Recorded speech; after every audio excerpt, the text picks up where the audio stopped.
Dalam sejarah, ada momen-momen yang gaungnya terasa ribuan tahun kemudian. Salah satunya adalah saat sebuah demokrasi justru memutuskan untuk menghukum mati filsuf terbesarnya sendiri. Coba kita mundur ke tahun 399 sebelum Masehi.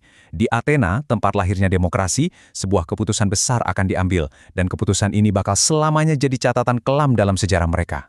Di sana, filsuf paling terkenal di kota itu, orang yang seumur hidupnya kerjanya cuma nongkrong di alun-alun dan mempertanyakan segalanya, dijatuhi hukuman mati.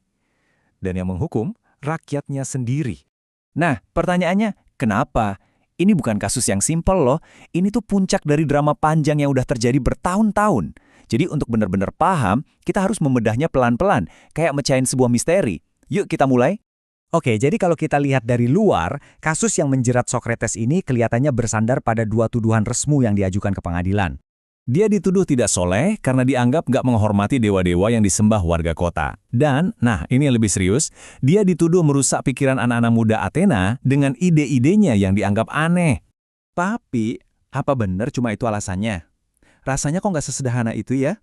Untuk nemuin kebenarannya, kita harus gali lebih dalam, lihat siapa aja orang-orang di balik tuduhan ini.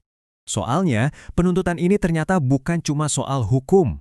Wah, ini masalahnya jauh lebih personal dan politis yang digerakkan sama 3 orang berpengaruh di Athena.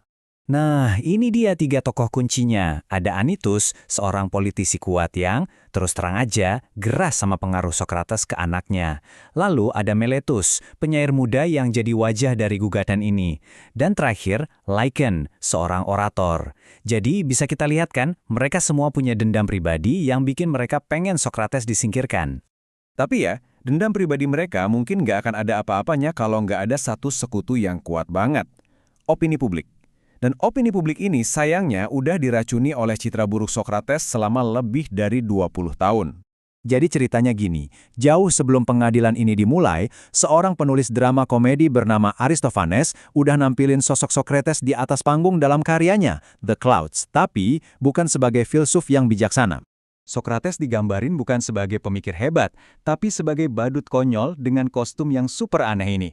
Jadi bayangin aja, citra Socrates sebagai orang aneh, penipu, dan perusak tuh udah nempel banget di kepala orang-orang Athena, jauh sebelum dia benar-benar diadili. Nah, disinilah bagian menariknya.